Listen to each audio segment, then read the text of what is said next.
ప్రొద్దుటూరు నియోజకవర్గంలో గత 10-15 రోజుల నుండి ఎస్ఎస్ మాల్ వ్యవహారం మీద నేను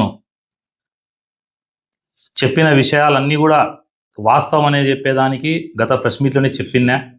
కానీ రాచమల్లు శివప్రసాద్ రెడ్డి గారు తాను నేను ఏ తప్పు చేయలే, నేను ప్రమాణానికి వస్తా, మా అన్న వస్తాడు, మా బామడిది వస్తాడు, నేను వస్తా అని చెప్పి మళ్ళా యూటర్న్ కొట్టి ఆ టాపిక్ను డైవర్ట్ చేసేదానికి ఇక్కడ ఉన్నటువంటి వీళ్ళిద్దరికీ రహస్య ఒప్పందం ఉందని నేను చెప్తే ఏ రోజు 2 ఏళ్ల నుంచి విమర్శించిన ఆయన నిన్న ఆయన విమర్శించడం, ఈయన మళ్ళా నేనేందో అవినీతి చేయలే, మీదే ప్రభుత్వం ఉంది మీరు నిరూపించుకోవడానికి ఈయన అంటే ఇదంతా గురు శిష్యులు ఇద్దరి డైవర్షన్ పాలిటిక్స్. ఇప్పుడు ఎస్ఎస్ మాల్ గురించి ప్రొద్దుటూరు ప్రజలకు ఫైనల్గా నేను క్లియర్గా చెప్పదలుచుకుంది ఏంటంటే, ఎస్ఎస్ మాల్ యాజమాన్యం రాచమల్లు శివప్రసాద్ రెడ్డికి 2.5 కోట్ల రూపాయలు డబ్బులు ఇచ్చింది ముమ్మాటికి వాస్తవం. ఆయనకు డబ్బులు ఇచ్చింది బీపీఎస్ స్కీమ్ కింద ఉన్నటువంటి 3,15,00,000ని కట్టకుండా ఉండేదానికోసం కాదు ఇచ్చింది. అది ఏనాటికైనా వడ్డీ వేసి కట్టాలని వాళ్ళకు తెలుసు. ఆయనకు దేనికి ఇచ్చినారంటే, నెంబర్ 1 అప్పుడు ఇసుక టైట్గా ఉన్నది, పోలీసులు ఇసుకను పట్టుకోకుండా, ప్లస్ ఈ ఎస్ఎస్ మాల్ యాజమాన్యానికి కుందుపెన్నా వరద కాలువ పనులు చేస్తున్నారు. అక్కడ వాళ్ళు ఇసుక తవ్వి పక్కన వేసిన ఇసుక ఉన్నది. ఆ ఇసుకను ఇక్కడికి ట్రాన్స్పోర్ట్ చేసుకునే దానికోసము నెంబర్ 1.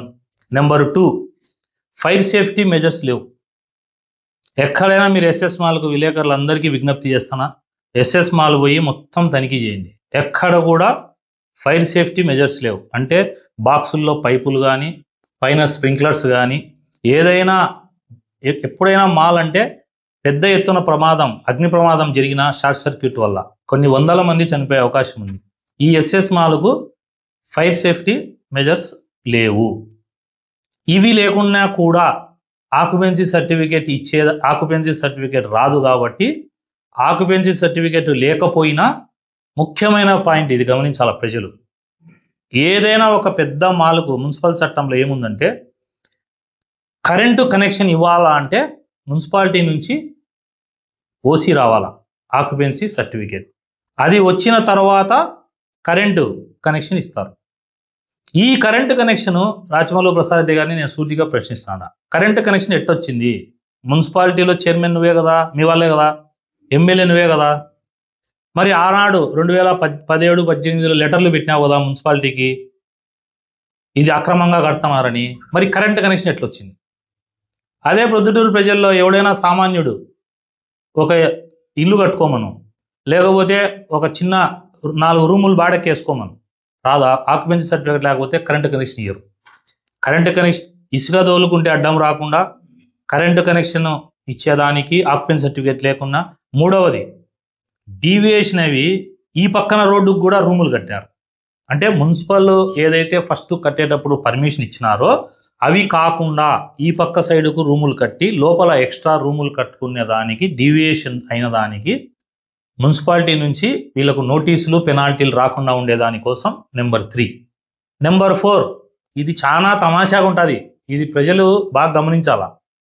టౌన్ బ్యాంక్ చైర్మన్ ఆ రోజు వాళ్ళవాడే. టౌన్ బ్యాంకులో 28 మంది పేర్లతో 13.5 కోటి రుణం, 27-28 మందో పేర్లతో 13 నుంచి 14 కోట్ల మధ్యలో రుణం. ఇది ఎట్లా టౌన్ బ్యాంకులో యాక్చువల్గా లోన్ ఇవ్వకూడదు. ఎందుకు ఇవ్వకూడదు అంటే, ఆక్యుపెన్సీ సర్టిఫికేట్ లేనిది ఏ బ్యాంకి నుంచి రుణం రాకూడదు. బ్యాంకి నుంచి రుణము రావాలంటే మీ చైర్మన్కు నువ్వు ఫోన్ చేసి వాళ్లకు లోన్ ఇవన్నీ నీ కండిషన్స్. నెంబర్ 4లో ఏదైతే నువ్వు టౌన్ బ్యాంకులో లోన్ ఇప్పించినావో ఈ రోజుకి ఆ లోనర్స్ కూడా డిఫాల్టర్స్. వాళ్ళు అకౌంట్స్ ఎన్పిఏ కావడము, తర్వాత మళ్ళా ఏదో మార్చికి వేసి సెటిల్మెంట్ చేసుకొని ఏదో వడ్డీ కట్టుకుంటా కాలం దబ్బుతున్నారు. దీనికి ఇచ్చినావన్నా లెక్కెత్తింది 3,15,00,000 బీపీఎస్ స్కీమ్ డబ్బు కట్టనీకన్నా కాదు ఎత్తింది. రుణం ఇప్పించినావు. ఎంత ఇప్పించినావు? 13.5 కోట్లు ఇప్పించినావు. ఆర్బీఐ ఢిల్లీకి కంప్లైంట్ చేస్తాను నేను. ఒక ఆక్యుపెన్సీ సర్టిఫికేట్ లేకుండా ఎట్లా లోన్ ఇచ్చినారు అనే దాని మీద ఆర్బీఐ కంప్లైంట్ చేస్తాడా. రెండవది ఇదే ఎస్ఎస్ మాల్ను ఇదో మళ్ళా నంద్యాలలో స్టేట్ బ్యాంక్ ఆఫ్ ఇండియా నంద్యాలలో లోన్ ఇప్పించినాడు. దేనికి? భూమికి లోన్ ఇప్పించినాడు. అంటే ఇప్పుడు ఈ రూమ్ ఉంది, ఈ రూము కింద ఉండే భూమి ఏమో ఎస్బీఐలో తాకట్టు పెట్టించినావు. అది మళ్ళా నువ్వు పెట్టించినావా అంటే ఎస్బీఐ బ్యాంకు నాది కాదు కదా అంటావులే, మళ్ళా నీతో అయినద్దు. ఇది లోను పెట్టిన తర్వాత ఎస్బీఐ నంద్యాల వాళ్ళు వీళ్ళకు నోటీస్ కూడా ఇచ్చినారు. సరే నాయన మీరు లెక్క కట్టలే, డిఫాల్ట్ అయినారు, ఎన్పి అయినారని ఇచ్చినారు. అంటే కింద ఈ రూముకు భూమి నేను ఒక బ్యాంకులో లోన్ పెడితే ఈ భూమి మీద ఉండే ఈ రూము నేను ఇంకో బ్యాంకులో లోన్ ఇస్తారా? ఏడైనా ఉందే? ఇది టౌన్ బ్యాంకులో లోన్ ఇప్పించిన దానికి నీకు డబ్బు ఇచ్చింది, తర్వాత కరెంటు కనెక్షన్ దానికి ఇచ్చినారు, ఫైర్ సేఫ్టీ పెట్టకుండా దానికి ఇచ్చినారు. ఇంకొకటి దీంట్లో మర్మం ఏంటంటే రాజకీయంగా పొలిటికల్గా నువ్వు మాకు అడ్డం రావాకు, ఎమ్మెల్యేగా నువ్వు ఉండవు కాబట్టి నువ్వు అడ్డం రావాకు అని చెప్పి నీకు హోల్సేల్గా యు ఆర్ సోల్డ్ అవుట్, అమ్ముడు పోయినావు. ఎంతకు? 2.5 కోటికి. అందుకు మిస్టర్ రాచమల్లు ప్రసాద్ రెడ్డి గారు మీకు డబ్బులు ఇచ్చింది. అది చెప్పకుండా బీపీఎస్ స్కీమ్ వాళ్ళకు తెలుసు. సత్యనారాయణ బిల్డర్స్ వాళ్ళు ఏమంత ఎర్రోళ్ళు కాదు, వాళ్ళు కూడా బీపీఎస్ స్కీమ్ వడ్డీఎస్ కట్టాలా తెలుసు. మరి ఇంత ప్రజలకు ప్రాణాలకి ప్రమాదం జరిగే పరిస్థితులు ఉన్నా కూడా నువ్వు ఈ అనుమతులన్నీ ఇప్పించి మీ కమిషనర్ రాధా గారితో ఇప్పించినావు కాబట్టి తమరికి ప్యాకేజ్ అమౌంట్ వచ్చింది.